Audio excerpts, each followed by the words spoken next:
Mga ganong tao, ini-ignore ko na lang. Kasi mga nakakapagsagipin ng ganon, yung mga taong hindi talaga nila kilala si Daddy Frankie. Pero ngayon, araw ng anihan at nandito nakikita nyo, kaya ini-explain ko po.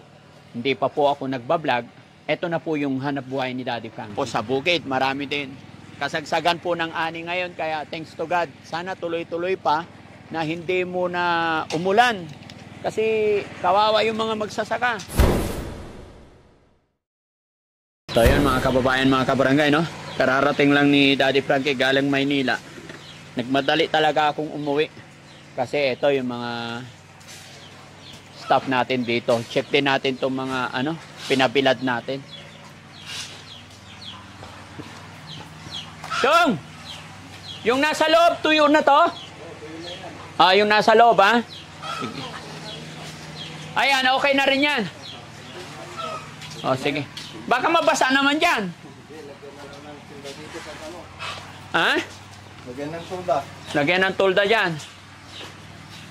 Sige, sige. Eto, hindi pa to nabilad. Sa bukid, meron pa. Nag-harvest sila ngayon. Nag-harvest ngayon. Sige. So yun mga kababayan, mga kabarangay, ito po yung ganap habang wala si Daddy Frankie. May nag-harvest, tapos may nagbibilad. So ito tuyo na, tapos dyan sa loob, tuyo na rin, no? Ito yung mga dahilan kung bakit laging busy si Daddy Frankie. At ito rin yung, kaya ko rin ipinakita sa inyo, pinapasilip yung mga pinagkakaabalahan ng inyong lingkod, mga kababayan. Dahil may mga nagsasabi na parang wala daw akong ginagawa kundi vlog lang. Nagkakamali po kayo. Tapos sinasabi nila na parang umaasa lang daw ako sa vlog. Hindi po mga kababayan. Hindi naman po ako nasasaktan sa mga ganon. Kasi pag mga ganong tao, ini-ignore ko na lang. Kasi mga nakakapagsagipin ng ganon, yung mga taong hindi talaga nila kilala si Daddy Frankie. Pero ngayon, araw ng anihan at nandito nakikita nyo, kaya ini-explain ko po. Hindi pa po ako nagbablog. Ito na po yung hanap buhay ni Daddy Frankie. May restaurant tayo, nagsusupply tayo doon, and then may mga patanim tayo. Hello kuya! Ano yung mga hawak-hawak mo? Parang nakalista na. May listahan. Yun. Record sa mga naani. Yun, mga kababayan, sa mga hindi nakakilala at hindi nakakaalam, si Kuya Fred po, pag wala si Daddy Frankie, siya po ang nagmamanage ng mga patanim natin. Kaya kahit wala po ang inyong lingkod, ay tuloy-tuloy po yung trabaho, no? So, kumusta ang ani ngayon? Nagpa-harvest ka ngayon? Araw-araw tayo nagpa-harvest. Araw-araw nagpapa-harvest, no? Samantalahin nyo kasi umaaraw pa. Sa Maynila, ulan eh. Magandang panahon. Sa Maynila, kuya, alas 9 ng umaga, umalis kami doon, malakas ang ulan. Dito, maliwanag ang araw. Mainit ang panahon. Bukas mamaya iatras pa yung sasakyan para makapagbilad kayo hanggang dyan. No? Dudugtungan pa natin dyan, kuya, para maluwang yung biladan. Parang nabibitin pa tayo. Bitin pa? Bitin pa. Sige. Yan, yung kalahati niyan. Iuurong natin yan. Ay, ilagay doon. Para medyo maluwag. Ang mangyayari yan, dyan nakalagay naman. Yung tubo dito banda na lang. Dito banda. Oo, dito. Sakyan. Sige, sige. Wala problema. Sabay-sabay po ang trabaho, mga kababayan, no? So, mga ilan libo pa yung darating na palay, kuya? Hindi pa masabi. Hindi pa masabi dahil mahirap ang more or less. Yan ang kuya ko, napaka-humble. Kahit alam na niya, hindi niya sasabihin kung ilan. No? Kaya, ay, Boss JB, ano nangyari sa'yo? Magsalamin ka nga. Charming eyes ka na naman eh. Naglibot kami? Okay. Naglibot kayo. Very good. Si Foreman nandyan? Nandyan. Tapos dapat yung bato urong na doon. Kahit dyan lang dahil wala pang paglalagay pa doon na sayang. Dyan lang siguro. Okay lang naman. Okay lang naman. Hindi, iniisip ko kasi para mapagbilad kayo na maayos. Wala pa tayong paglagyan dyan dahil tatrabahin pa yan dyan eh. Dyan na lang muna. Sige. Kahapon pa tong mga nagbibilad mo Ilang araw na sila. Ilang araw na? Nagmerienda na kayo? Kape. Magkape tayo. Sige.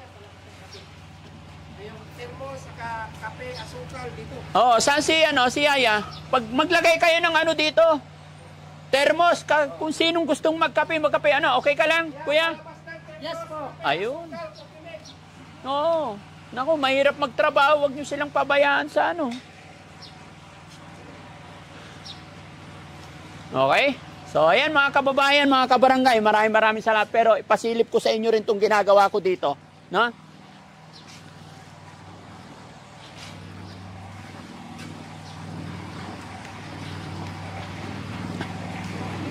Men, pagka ano, dapat iatras ng tudo yung sasakyan para maluwag. No? Pero okay na yan, gabi naman na eh.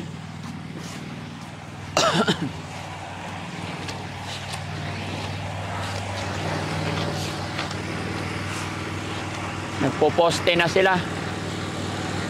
May tubig, no?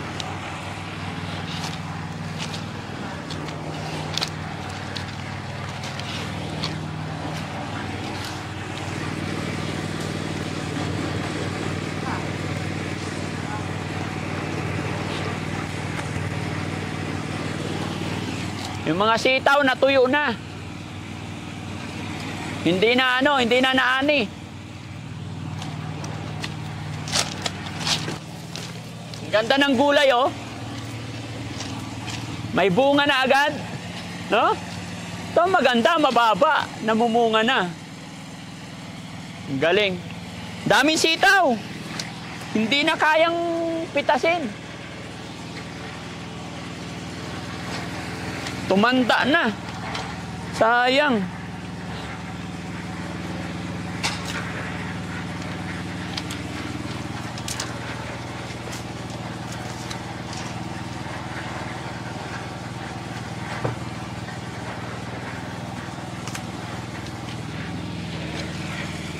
Mga kababayan, no? Busy po. Busy ang team. Kung kararating lang namin galing Maynila, pero dito maraming gumagawa. Tapos sa bukid, marami din. Kasagsagan po ng ani ngayon, kaya thanks to God. Sana tuloy-tuloy pa na hindi muna umulan.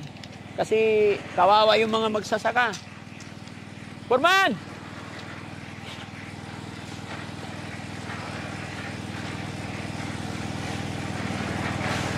Ito si Foreman, mga kababayan eh. Kinakabahan na naman ako dito. Dahil yung kontrata na naman niya, baka hindi na naman niya tapusin to eh. Kaya maganda na yung nagkakaliwanagan. Foreman, magandang hapon. Kumusta? Ano, poste tayo ngayon? Apo po. Poste. Saka yung sagit na po, tubo na poste. Tubo na. Matibay ito, ha? Tapos Foreman, wag mo nang hayaang umakyat yung gumagapang. Ganyanin mo na lang. Pasuyo. So, ayusin mo yung kontrata natin, ha? Baka hindi mo na naman tapusin to. Matatapos to. O, tatapusin natin to, no? Yung mga kababayan, kinakabahan ako kay Foreman, eh. Kilala nyo pa ba si Foreman?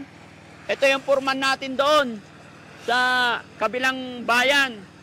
Pero ngayon tatapusin na daw to, eh. No? Pero napakabait ng mga kababayan. No? Ayan. Kailan kayo nagsimula magbuhos? Kaninang umaga po. Pero bakit ganyan? Hindi ba magkakaproblema yan? Wala yung problema po kasi yung tubig talaga lumalabas. Hindi mapigilan. Hindi mapigilan? Hindi ba matabang yung poste natin? Hindi, matapang naman yung ano. Tinapangan mo.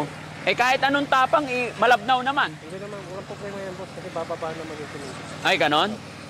Siguraduhin mo, ha? Nakakabahan ako. Ha? Ano, mga kababayan, okay lang ba to? Tignan nyo, nagbuhos sila pero puno ng tubig. Delikado to. Baka pagkalagay mo ng bubong, tutumba na yan.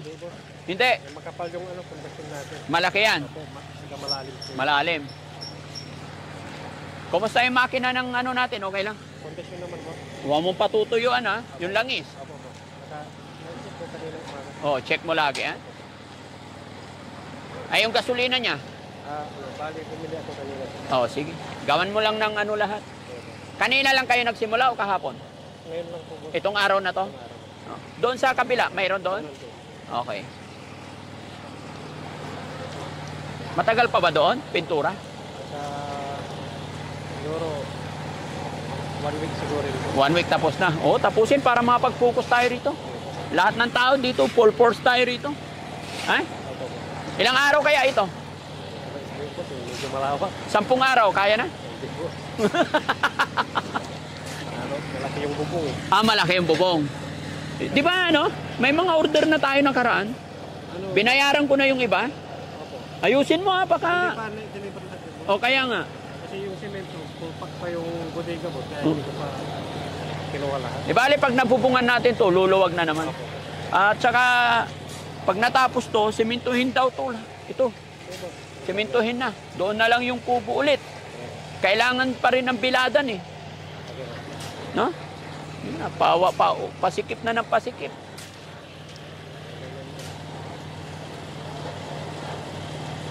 Ilan kayong gumawa dito? Anim kami. Anim. Sa kabila? Tatlo. 3. O, sige. Pero bukas po, kung magtatay, bali marami sa dito. O, sige. Sa, pabilisan mo na dun. Opo, paparas ko lang. O, sige. Salamat, Foreman. Nagmerienda na kayo? Kita po. Ay, pusang galaw. Pabili tayo doon. Na? Sige po. Sige, sige. So, ayun, mga kababayan, mga kabarangay, maraming salamat po. Pinasilip ko lang po sa inyo yung mga gawain, trabaho ng inyong lingkod. At ito, hindi pa sila nagmerienda. Pameriendahin natin. Ito, yung gulayan ni Daddy Frankie. Makita nyo yung mga gulay, mga kababayan, no? Oh, ang ganda yung talong. Sobrang dami na, pati sitaw. Hindi kayang consume. Consumable. Hindi kayang i-consume yung mga sitaw. Oh. Dahil sa kabisi-bisihan din. No? Pero ang importante dyan, masaya, malusog, maayos. At gabayan nawa tayo mga kababayan ng Panginoon na ilayo tayo sa anumang kapahamakan, anumang disgrasya, na tuloy-tuloy ang pagtulong natin. Sana tuloy pa rin ang blessing para mas marami pa tayong matulungan. Maraming salamat po mga kababayan. Magandang tanghali and shout out po sa lahat na nandyan sa baba, lahat ng nasa premiere natin, walang sawang sumusuporta. Hindi ko na po kayo maisa-isa. Maraming salamat po talaga. At sana hindi kayo magsawa sumuporta sa amin. God bless po. Thank you po.